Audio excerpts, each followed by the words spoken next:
Okay. Hi, I'm Sam Jacoby, director of the Projective Cities program here. And it's a great honor for me to welcome Harry Mallgrave to the AA.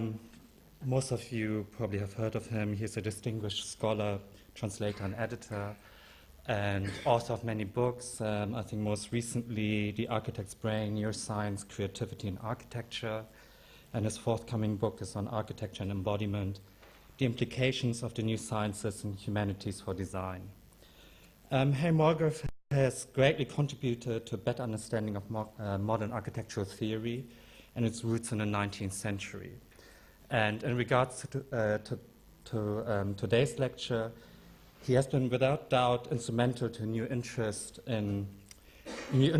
but also a richer reading of Gottfried Semper's theories in the English-speaking world.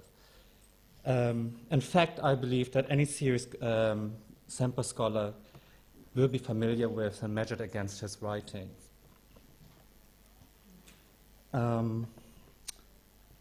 Perhaps just to mention in this context, what I believe is a lucid and rigorous research on Semper, and that includes his PhD dissertation on the idea of style, Gottfried Semper in London, the critical biography, Gottfried Semper, Architect of the 19th Century, and the translation into English of Semper's seminal book, Style in the Technical and Tectonic Arts. Harry Mallgrave is currently Professor of History and Theory and Director of the International Center for Sustainable New Cities at the Illinois Institute of Technology. And therefore, please welcome Harry Mallgrave.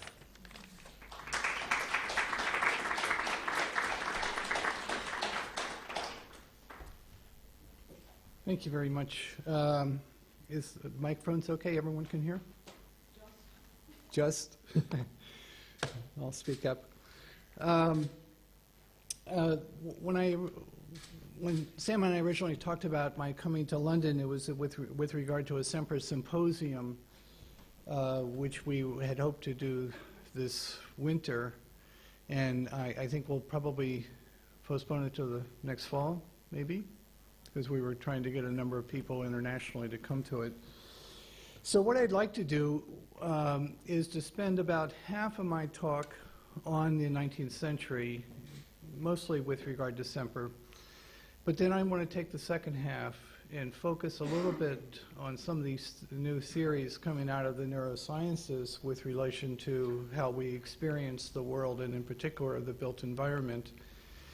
And I hope to show there's actually quite a bit of overlap between some of these earlier theories and what a lot of people are talking about today. So I want to start with Immanuel Kant, and a very unusual place to start, in his notion of Thekmässigkeit. In his Critique of Judgment of 1790, his third moment of beauty, where he defined beauty as the form of the proposiveness of an object, so far as this is perceived in it without any representation of a purpose. Now, proposiveness in both German and English is obviously, the root word is purpose, and it's seemingly an odd word to bring into an aesthetic conversation. But Kant obviously did not intend it in this way. I think, first of all, following his Copernican revolution, he insisted that proposiveness does not materialize within the object itself, but it is something that we bring to the perception of the object, something intrinsic to our mental faculties. It is a measuring rod by which we make judgments of beauty. Something is judged beautiful because it conforms to our inner sense of what constitutes harmony.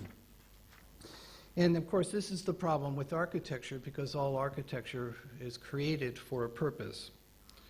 It has to fulfill a purpose. So how do we perceive this proposiveness in architectural forms without also perceiving some kind of purpose? Kant tries to resolve this in two ways. First of all, for the design arts, he argues, this harmony is found in the delineation or in the design. It is not what gratifies in sensation, but what pleases by means of its form. And secondly, and more importantly, the judgment of proposiveness is preconceptual or it's non-conceptual. In other words, it's based in feeling rather than in thought. And the German word is Gefühl.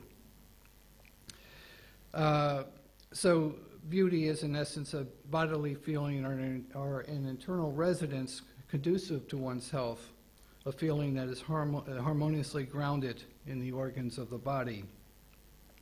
In fact, he even cites Epicurus in one of his passages of the Critique of Judgment to that effect. Kant's framing of this problem, of course, set the stage for a lot of 19th century philosophical discussion on what precisely beauty was. And on one hand, you have the idealist of Schelling and Hegel and others, and you had a number of realists, people like J.H. Herbart, who was Kant's successor at Königsberg, and he reduced beauty entirely to form or to the workings of the human brain. So somewhere in between these two camps was the Kantian perspective of Arthur Schopenhauer, who also brought something new to the discussion, because one of his critiques of Kant was that he had conceived or framed beauty as an epistemological issue, when in fact Schopenhauer argued there was actually a physiological basis to it. And aesthetic perceptual activity consisted of powerful neurological operations. When we look at a work of architecture, for instance, the brain must invert the image, create a single perception out of a doubly experienced sensation, and construct the third dimension.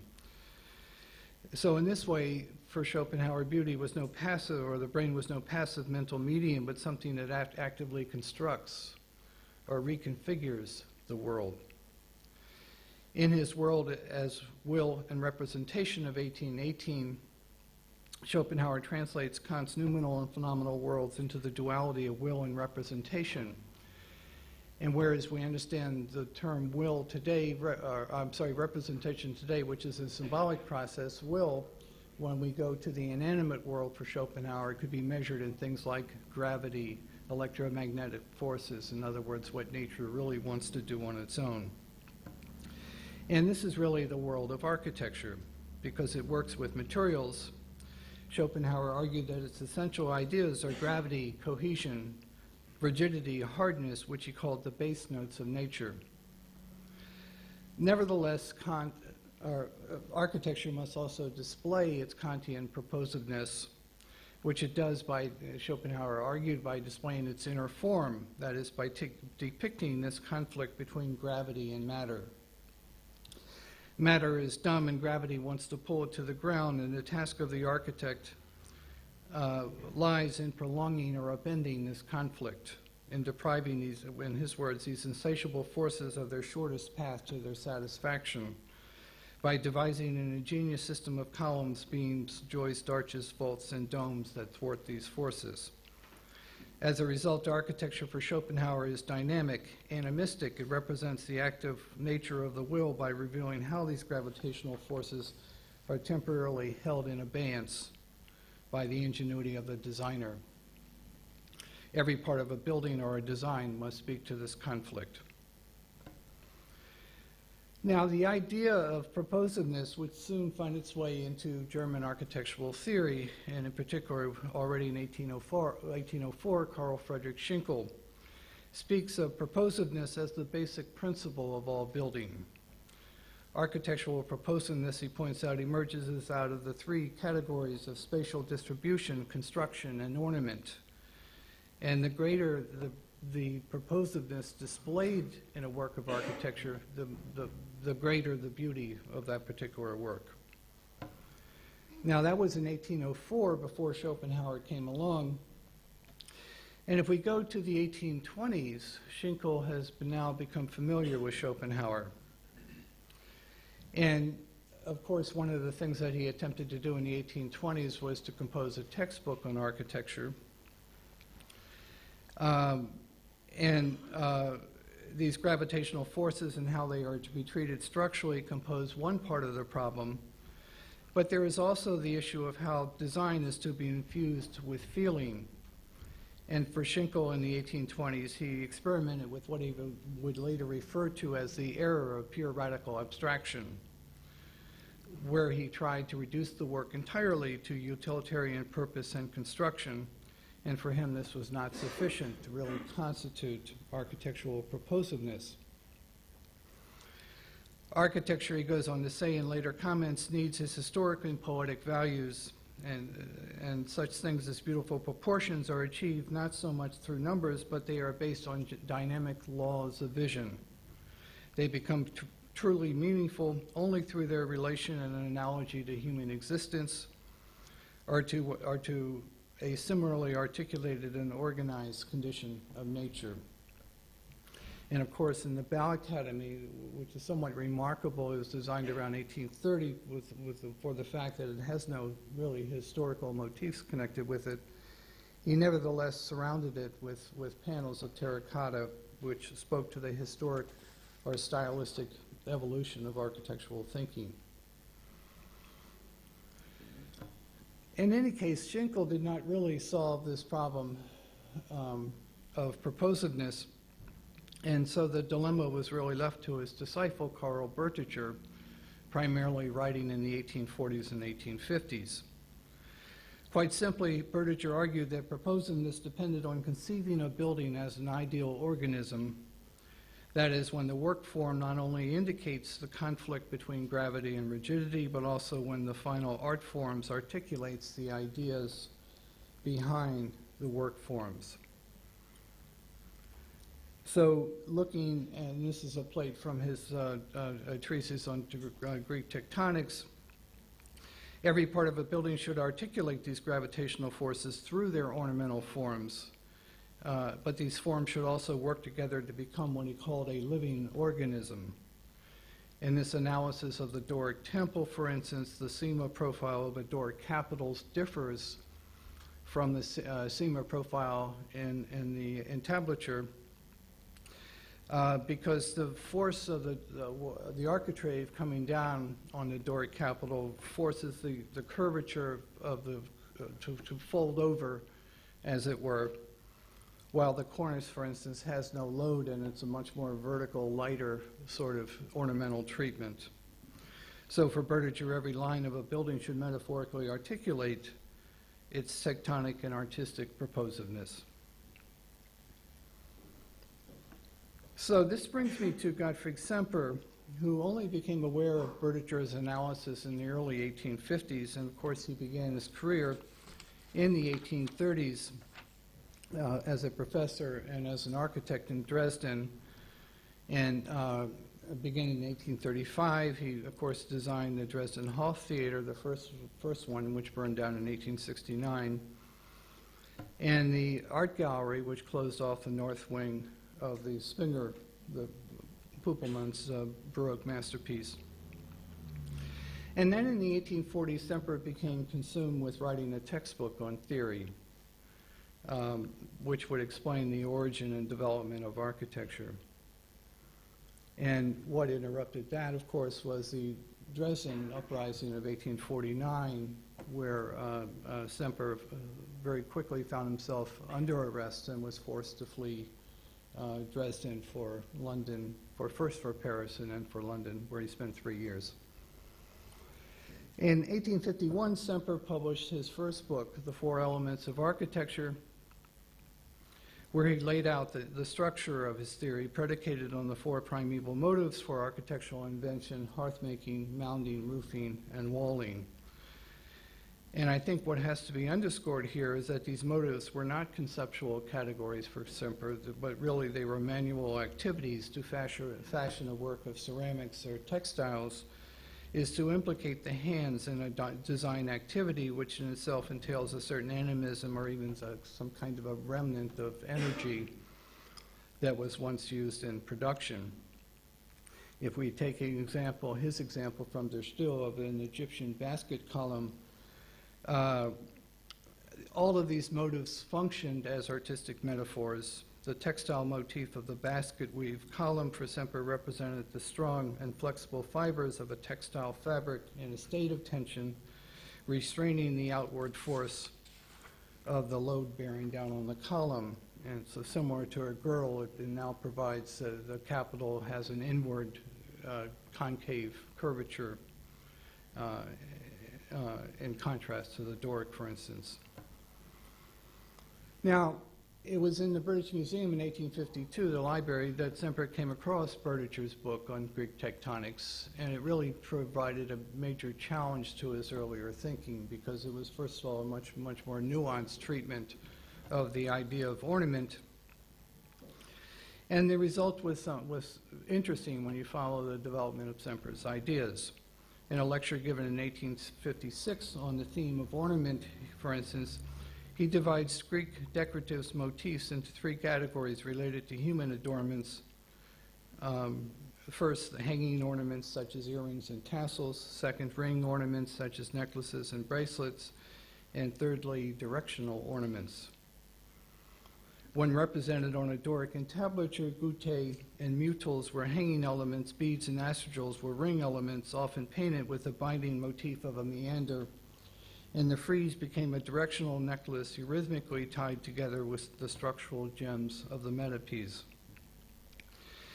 Great architecture in this sense becomes something akin to Schelling's notion of frozen music, in which forms can be read through their volitional statics and ornamental dynamics. Form, as in the organic world, represents a balance of competing forces in which gravity is opposed by will, and more generally by dynamic principles of growth and development.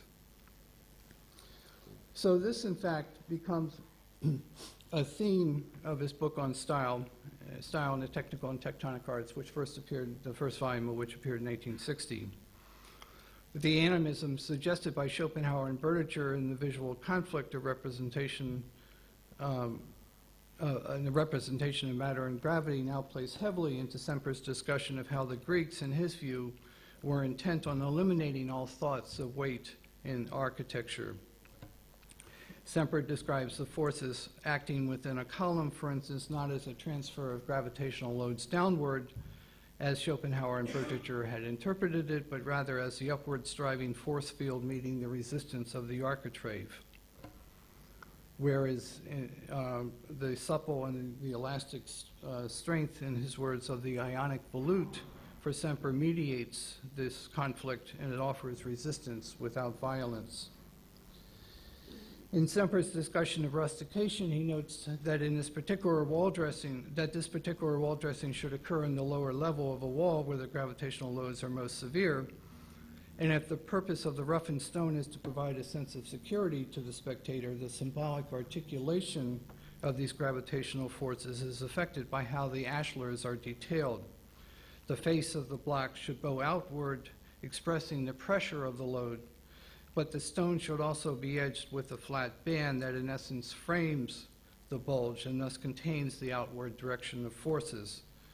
In his words, in the same way, the bands of joints between the bulges acquire a regular beat whose rhythm has both a decorative effect and emphasizes the surface of the face with its contrasting treatment. The same effect is achieved by the careful smoothing of the joint surfaces.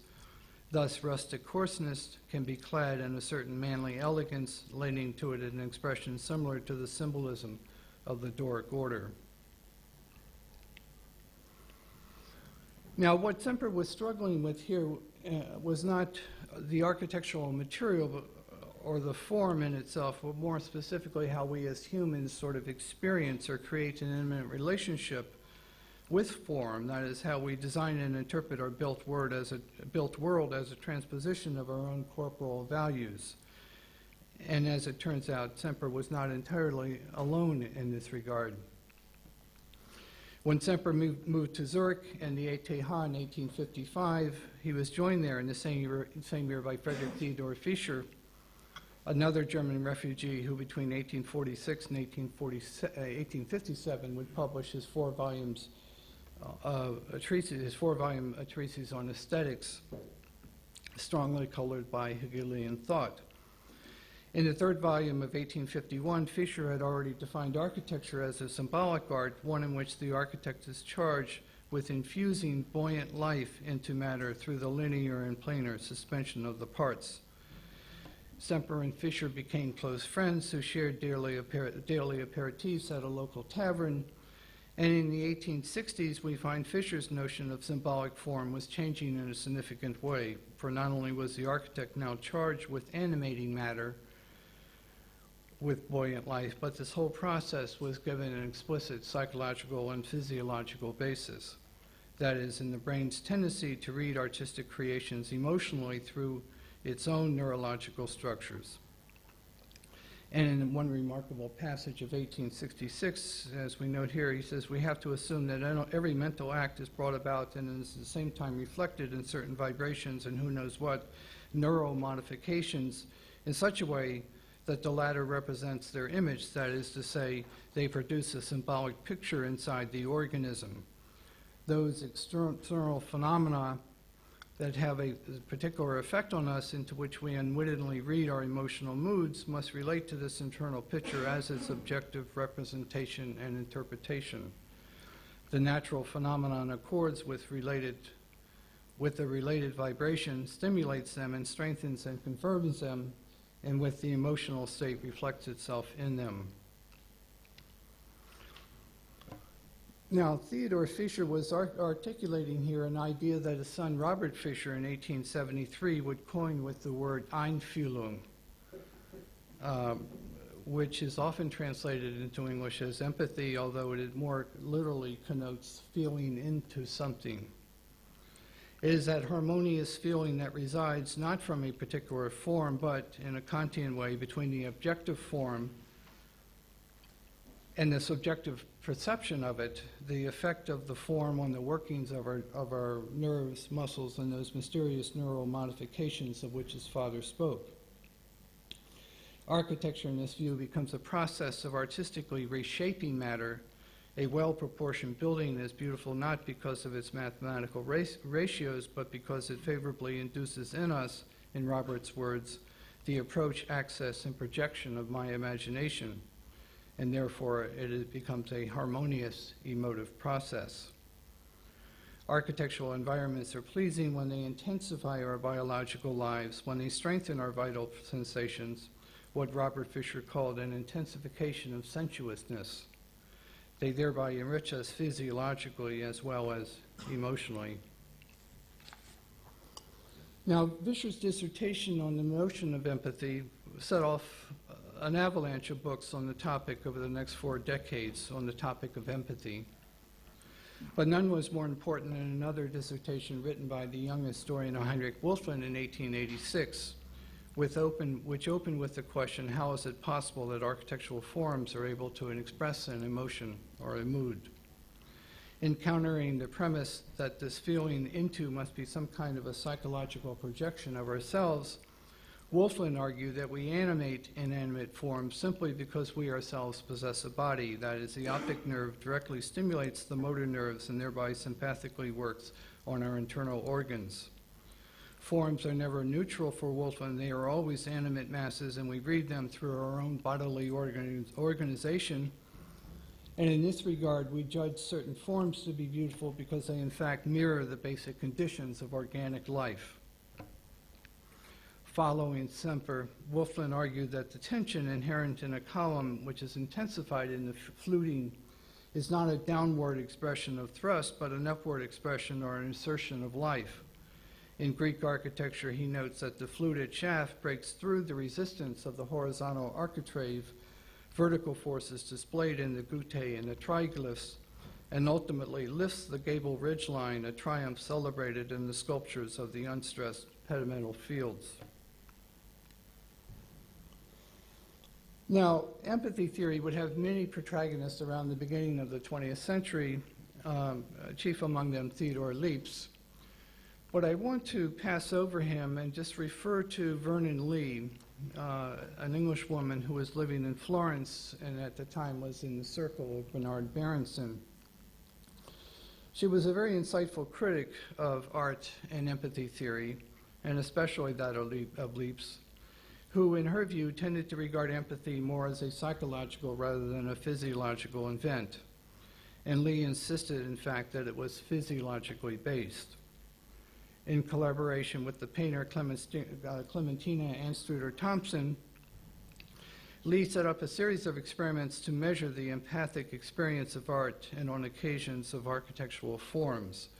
And with regard to Alberti's Church of Santa Maria Novella, the two artists noted how the tripartite organization of the facade, and these are her words, prevented the thorax from collapsing as much as usual during the act of expiration. How the facade overall creates a certain pressure, downward pressure on the feet and a downward pressure on the head. How the respiration seems to find an accord with the proportions of the building. And also this downward pressure is offset by the upward springing lines of the arches and the resulting feeling of what she called harmonious completeness, very much reminiscent of Kant's notion of purposiveness. Lee's more general conclusion, which she argued in her 1897 essay, Beauty and Ugliness, was that all of our sensory experiences involve the active participation of the most important internal organs, and beautiful works of architecture enhance the vital systems of the organism, while less beautiful works have an adverse effect. And of course, this was the sort of the tenet of the last chapter of Geoffrey Scott's book, Architecture, The Architecture of Humanism, which was published in 1914. Now, before leaving this, I want to add one other note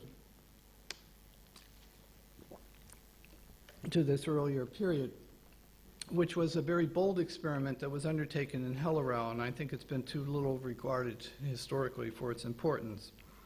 Hellerau, as you know, is a garden city that was founded just outside of Dresden in 1906, and one of its co-founders was Carl Schmitt, an ecologist and social reformer, as well as the founder of a famed furniture manufacturer, the German Workshops for Handcrafted Art. In fact, he did some designs of people like Macintosh. But the other founder of Hellerau was Wolf Dorn. He was the first director of the German Werkbund, which was founded in 1906, but he was also an artistic connoisseur, and in 1903 he had taken his doctorate in empathy theory under Theodor Lipps. Hellerau was novel in many ways. Most importantly, it was viewed as an experiment in social tranquility and progressive education. It was an Edenic or biophilic home of social accord, personal enhancement, and spiritual renewal, a place devoted to creativity in the arts. And it was to this end that Dorn enticed Emile Jacques Dalcroze to Hellerau to relocate his musical and eurythmic institute. And in fact, they built the building, the major building that still today is now being renovated in Hellerau. Dalcroze had over the years devised an elaborate program of rhythmic gymnastics, music, and dance to harmonize the body's movement with the neural activities of the brain. In his words, to bring about a coordination between the mind which conceives, the brain which orders, the nerve which transmits, and the muscle which executes. In short, it was a holistic theory of embodiment, one in which the creative mind aligns itself with our emotional and nervous systems and thereby, over time, actually modifies or enhances our cognitive powers and of artistic creativity. And the key to this process was tapping into the body's natural rhythms. For the body, Dalcroze also noted, can become a marvelous instrument of beauty and harmony when it vibrates in tune with artistic imagination and with creative thought. Now, without going into the details of this early effort to foster empathetic sensitivity within the individual, it is enough to say that Hellerau overnight became a sensation across Europe. Its choreographed music festivals in the first few years, beginning in 1911, attracted tens of thousands of visitors from around the world who were interested in the experiment that Dorn and Dalcroze were pursuing. Among them, Ebenezer Howard, Martin Buber, George Bernard Shaw, Max Reinhardt, Sergei Dogliev, Thomas Mann, Stefan Zweig, Oskar Kokoschka, Hugo Ball, Heinrich Wolfland, Max Klinger, Wilhelm Voringer, Franz Kafka, Upton Sinclair, just to name a few. Amor Mahler, the widow's composer and the future wife of Walter Gropius, was a frequent visitor to Hellerau. Ada Brunn, who would shortly become the wife of Mies van der Rohe, was a student at the Institute in 1912 and 1913, and Mies himself visited the town on several occasions. Albert Jeanneret, the brother of Charles Edouard, who of course later became Le Corbusier, was an instructor under Dalcroze. And Le Corbusier himself visited Hellerau on no fewer than 4 occasions.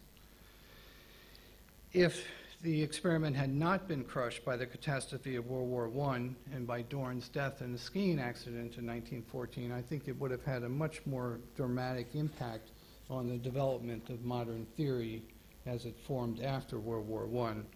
But it did have a significant impact on the pedagogical foundation of the Bauhaus, which is, again, another historical fact through people like Gittin, Mihaly Nagy, Kandinsky, and others, which is another historical fact I think that's been too little discussed or too little known today. Now, what I'd like to do is to turn to contemporary theories of empathy within the sciences and humanities, and as I would like to argue, empathy theory has made a very strong comeback, particularly in the late 1990s and the first decade of our present century. And that all of this activity has really followed a number of recent and somewhat dramatic discoveries, the implications, I think, which still remain to be fully explored for architecture. Entirely new fields such as evolutionary psychology, neurophenomenology, social neuroscience, and neuroaesthetics have been proposed, and the last by such pioneers as Samir Zeki at the University College of London. Over the last few decades, with great precision, we've come to understand the workings of the visual cortex, how some areas are specialized for processing lines, others for colors, and still others for things like motion. And along the various processing streams of the sensory brain, and here the brain is inverted upside down, of course this activity takes place in both hemispheres, we have identified many other areas, again, areas that process spaces and body parts. Some areas process objects, and how, as we move from the area V1 toward the perihippocampal cortex, there are specific areas that process spatial features of our environment, individual buildings, navigational codes within a city, and scenes of nature. We have also, I think, come to make great strides in our understanding of emotion, which in a biological sense is the response of an organism to a stimulus, and for our purposes to a built environment. It is not some mysterious animal or carnal instinct opposing the inherent rationality of the human mind, but it is the very preconceptual medium, and I stress the word preconceptual, through which we experience or take in or respond to the built world. It is a homeostatic basis for all of our interactions with other people and with the built environment. And as more recent models have shown here, and this is a recent publication of Lisa Barrett, emotional circuits are active in nearly all of the non-sensory processing parts of the brain. We are quintessentially emotional creatures, and reason is but a latecomer to the evolutionary game. And yet we should also note that emotion has been altogether dropped from architectural theory for the last half century. It's quite remarkable that this very lens through which we engage and perceive the world has been something that's been very little discussed in any architectural theory. We have also come to understand the workings of what is known as the pleasure circuit or the hedonic circuit within the brain, which again operates in response to emotional stimuli, and once ignited, that it is this particular circuit that floods the upper reaches of the brain with dopamine. It fires with such experiences as maternal love, a good meal, happy social relationships, sexual orgasms, and presumably when experiencing the Villa Rotunda or a Gothic cathedral. Of course, all of this comes out of MRI research, which is putting someone in a machine, so architecture has been a little down the list of research topics so far. But at least under the MRI, scientists have understood, for instance, the chills down the spine that takes place when we listen to a favorite piece of music.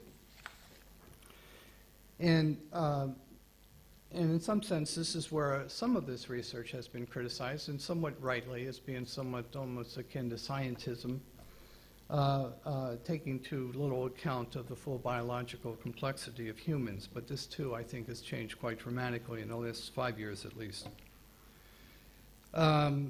Because we do have a number of new theories of embodiment which place a much greater emphasis on our holistic sensory-motor interface with the world and the intrinsically metaphorical manner by which we perceptually construct our understanding of ourselves and the world. Through such perspectives, some radically new models of who we are as human beings have been proposed. Psychologists, sociologists, and philosophers such as James Gibson, Tim Ingold, Andy Clark, Alva New have sought to erase that distinction that was formerly made between nature and nurture by suggesting a far more extensive and complex models of our cognitive relationship with the environment. And in particular, this particular model of radical environment, which was put forth in 1999 by Evan Thompson and Francisco Varela. Our relationship unfolds really on 3 levels: the organismic or homeostatic regulation of the body, the sensory-motor coupling between an organism and the environment, that is how the organism moves and senses what is out there. And thirdly, the intersubjective interactions with other people, made possible with mirror neurons, but already embedded within a larger cultural environment. Now, what is, I think, appealing about this model, which indeed may have changed over the last decade or so, is how it shifts the boundaries of embodiment.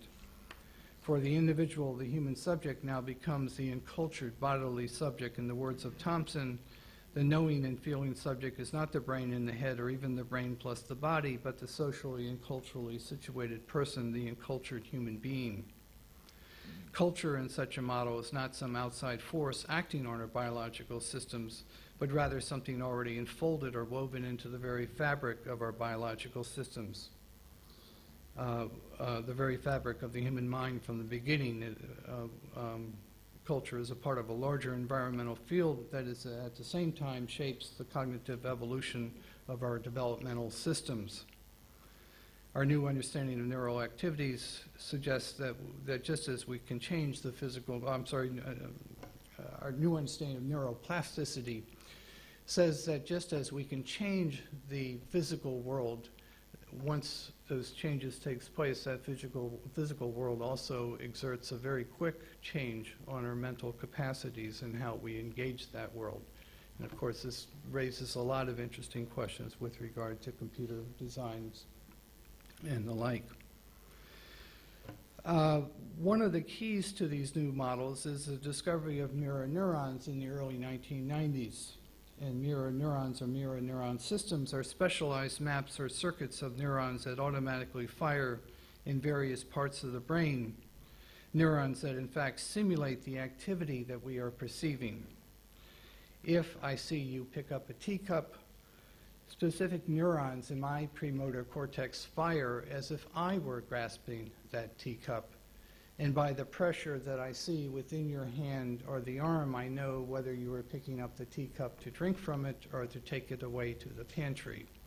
In other words, everything we perceive in the world, socially and otherwise, we actually go through a pre-conceptual process of simulation, mental simulation.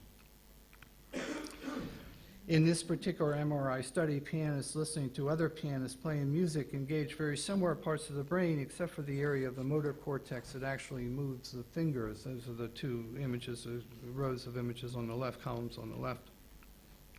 And this is because the listening pianists are indeed silently playing the instrument in specific parts of their own gray matter.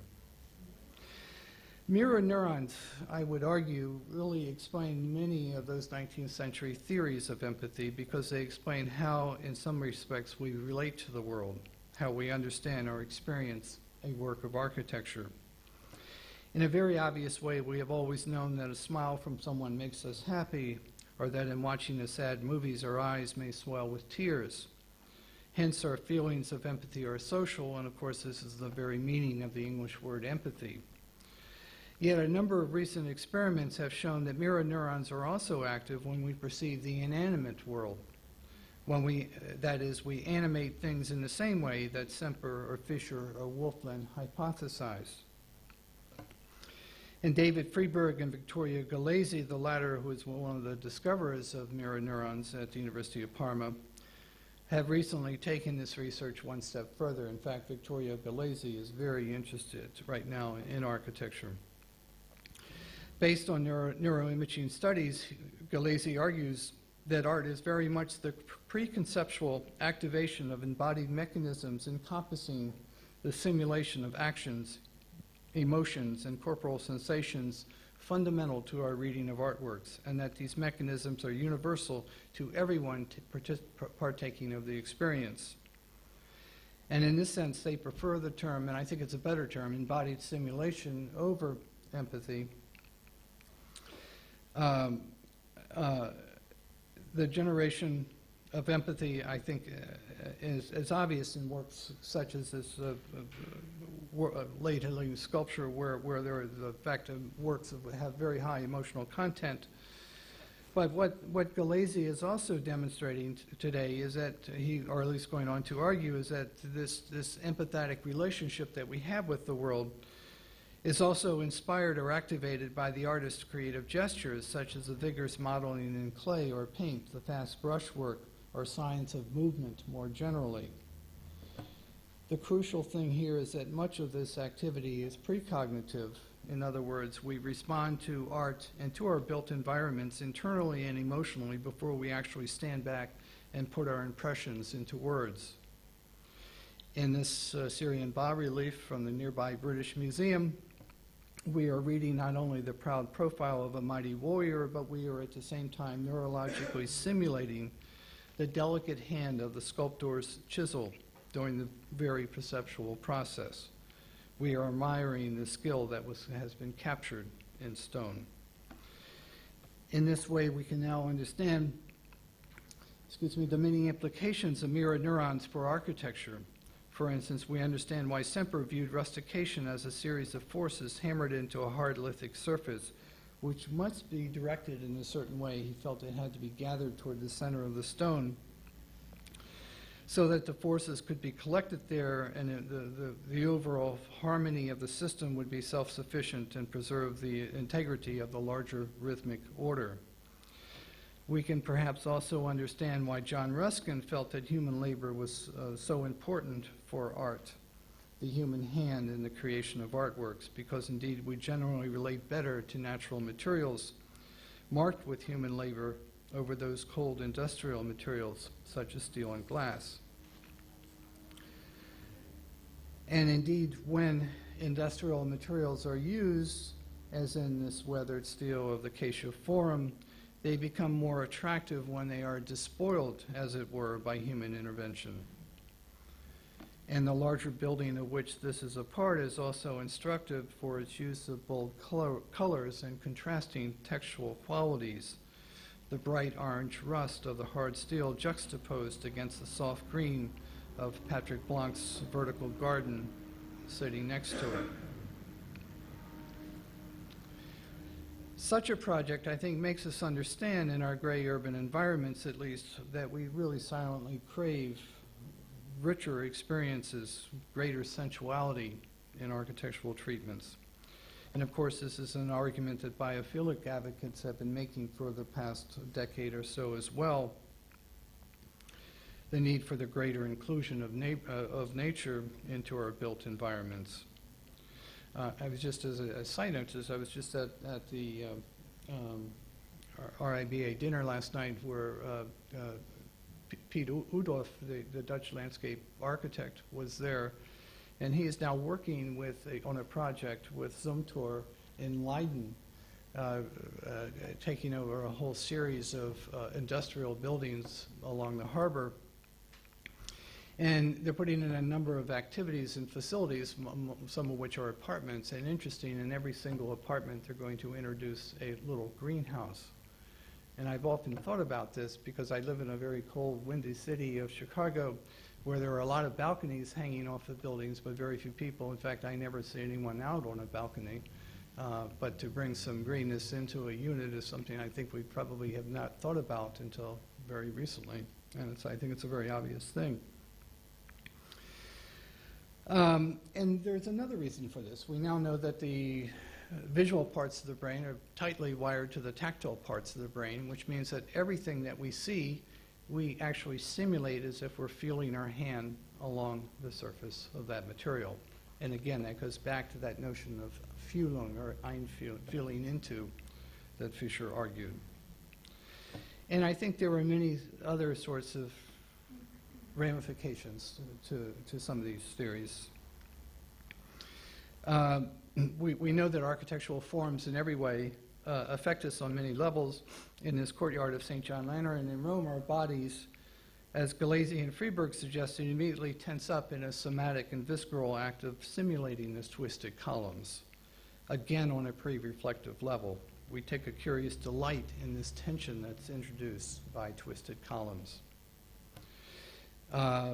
Certain forms are notable simply by their shapes, as Steen Rasmussen noted about the English writing boot many years ago. We perceive the Dominus Winery in Napa Valley to be a very heavy building because, as Wolflin recorded, we have bodies and we know the weight of gravity. We know these rock-filled gabions are too heavy to lift, and we translate that into the heaviness of the building as a whole. And speaking of Zumthor, we now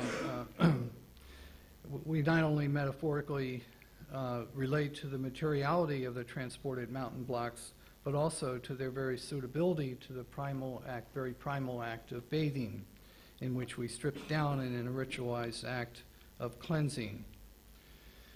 And I'm also convinced that we take a certain pride in not so much the proportional system, but the thought behind how these blocks were composed and the very craftsmanship which is displayed there. And in fact, there has been a fair amount of research showing that the idea of craftsmanship that Richard Sennett and others have talked about over the years is something very, very intrinsic, again, to our process of perceiving the world. We very much admire the thought that goes into and the skill that goes into a product. Things like light, as Richard Arnheim noticed long ago, are powerful sensory metaphors. And indeed, we are not only biological and attracted to their stimulating effects, but we're also open to the exploitation that light has. And of course, this is something that James Turrell has exploited over the years. And of course, the same thing here at the Tate Modern. But interesting, for the most part, architects have ignored it, except when we come to churches. And I'm not quite sure why that is. But I think this is going to, or has been changing too, I think over the last decade or two. We're putting much more emphasis with not only with having natural light in a building, but also exploiting how that light appears. And just something as simple as this grid within this particular skylight, again, has a certain powerful attraction to us because we almost sort of sense the day as it moves forward. And to take this same building, we interpret these forms, I think, as Alberti argued in 1450, in very human terms. We read architecture as bones, flesh, thighs, mouth, eyes, and other aspects of who we are. Another area where there's a lot of interesting work is the notion of space, which again was a problem that was quite fascinating in the 1970s and then once again disappeared from the architectural discourse. But we're now beginning to realize that we are attracted to both an ordered and sometimes an unordered complexity in our spatial environments, and that space has a particular effect on our bodies, postures, and our movements. A narrow corridor makes us want to crouch and fold up ourselves, breathe very shallowly, whereas a very large hall allows us to stand tall and breathe deeply. If you stand inside the Pantheon or the Sistine Chapel and watch people come in, you'll notice immediately their postures change as they become far more vertical. There's a group, again, at the nearby University College of London, as well as at the Academy of Neuroscience for Architecture in San Diego, who are conducting very sophisticated research on our systems of spatial navigation. And there's another group of researchers based in Switzerland who are reviewing how we perceive the movements of dancers on MRI screens. And it seems that we have a proprioceptive or a motoric understanding of a dancer's movements. That is, by watching a performance, mirror neurons fire as if we ourselves were moving our bodies in such a graceful way, which it gives us, of course, great pleasure. And then again, this is certainly why something like a very well-proportioned staircase or gracious staircase makes us happy, because the architect bestows on us a certain sense of dignity by allowing us to move in a graceful way. We take a great pride in this offering. Now, I could go on and on, because I think architecture in many ways can be a rich and multisensory experience of embodiment, but I think my concluding point can be rather neatly summarized. For some decades now, we have largely viewed architecture theoretically as a formal art tethered to high conceptualization, the art of making objects or composing forms.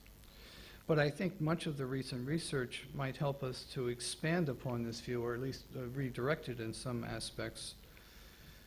Aldo van Eyck liked to use the phrase man's homecoming, by which he meant that we should be less concerned with the creation of objects and more about the visceral and memory experiences of human occupants who visit or occupy our buildings, how they experience them.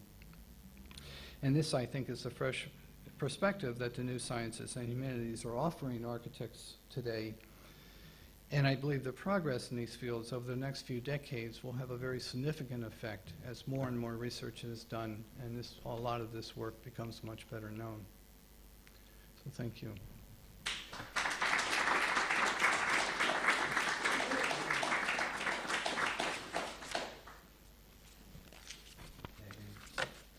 Sure.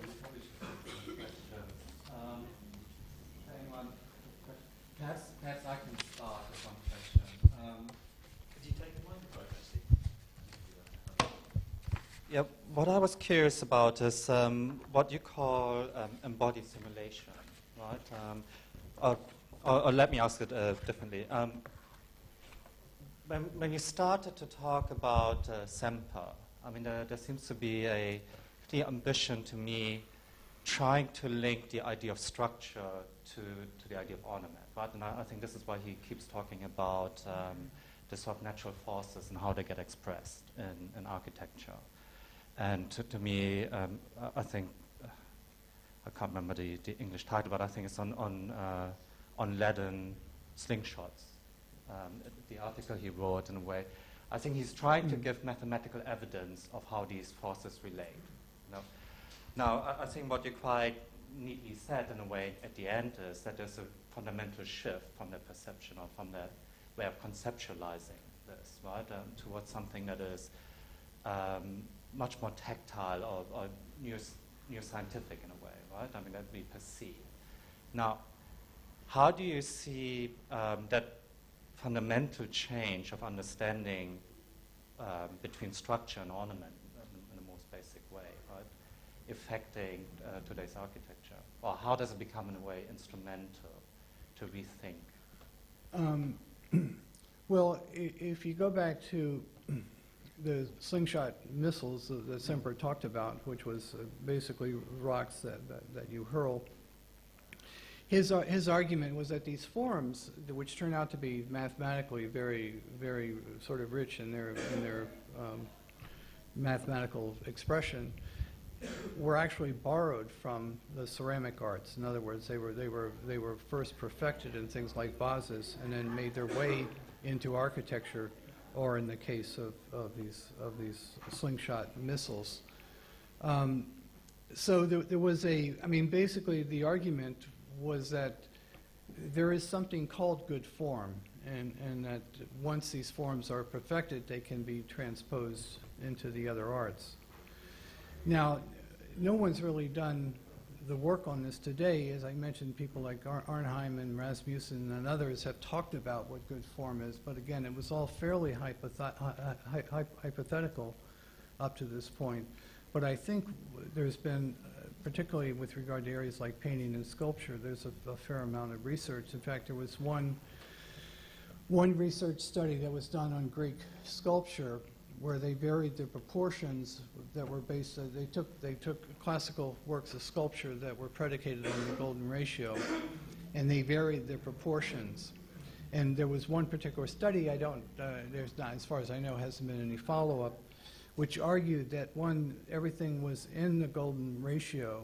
In other words, but when the sculptural works were unmodified, that there was a specific sort of series of neural maps that were created at that point, which were lost when they began to modify the proportions.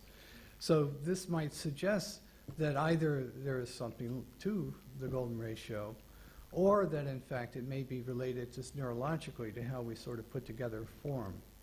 Now, again, this is an area I think is very difficult or awkward for an architect to get involved with because there just isn't really any proof or demonstration. And I wouldn't want to go there. I would much rather sort of emphasize, again, the fact that when we look at something, we've already judged it emotionally before we really stand back and think about what we've seen. And again, this is kind of a complex area because there's an area of the brain called the insula, and it's in each hemisphere. It's right behind the ears. It's an area that's been folded into the gray matter and all the way pushed into the center of the brain.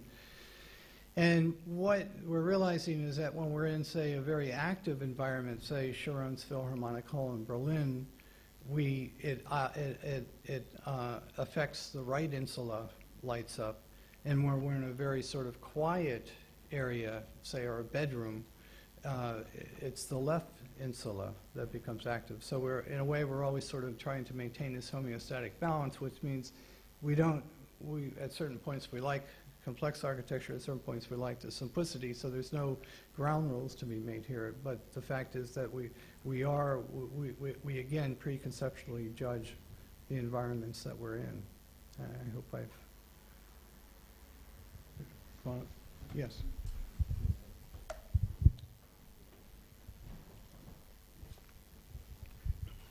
First of all, thank you. I thought it was an extremely stimulating lecture. And I wanted to really go back to the beginning, to Kant, and that difficult word, purposiveness.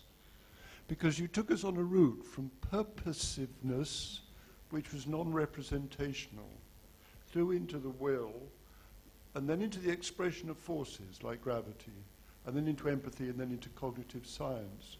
So I just want to ask whether there's another route through, because my understanding of purposiveness is that it's non-representational. And there's work that was done by a psychologist, J.J. Gibson, in the 60s, 70s, into the 80s, around the notion of direct experience, that non-representational experience. And he came up with the idea of affordances, the theory of affordances. Yes. I'm an architect, I'm not a psychologist, but if I were to try and explain it to those that haven't come across it, I think if you took this room and we all left it with one chair and put a cat in here and came back after an hour, we'd probably find the cat sitting on the chair. And the reason that would be is the chair affords a place for the cat to be comfortable. And that any organism, an animal, looks for places in its environment or things in its environment that it connects to. It affords them to be able to deal with their basic needs, comfort, warmth, food, companionship, and so on. And so in a sense, in that, there is a sort of another line into the theory of empathy that does without the need to represent. Yeah, I didn't. Specmansicite doesn't, as Kant argued, it was not based in thought. It was there in feeling, and again, I think Gibson's theory of ecological perception is very correct. And in fact, there's a lot of people today that have now gone back to Gibson's model, and it's also very much tied with the Heidegger's notion of thingness, that we look at objects not as forms but as actual objects that have some use or affordability. And you know, again, I think this is a key to it, because what they've now discovered, one of these areas where the mirror neurons are particularly active is in the area called Broca's area, which is where we form speech. And this sort of fundamentally revolutionizes how we've had or theories of how language may have developed, because basically when we look at objects, we're not representing objects, we're actually simulating their activities or their affordances. And so that's why I think it's, that's one reason I think Gibson has now become very popular. And Tim Ingold, I mentioned his name, is the one who's brought this, combined Gibson with Heidegger, and really, I think, wrote some very interesting chapters on architecture as well. Yeah, just as a, you know, in a way, we had that whole period of phenomenology through the 20th century, but I think in some respects, a lot of this neuroscience work is actually strengthening that line of thinking. And again, it's been a line that's been, I think, too underutilized in architecture. When Ken Frampton tried to go back and here at the AA in the 1970s or late 1960s, I guess, and talk about reading Heidegger, I think he was trying to tap into those ideas, and I think that got lost in postmodernism. Are there any more questions? No? Well then, thank you very much. Okay. Great having you.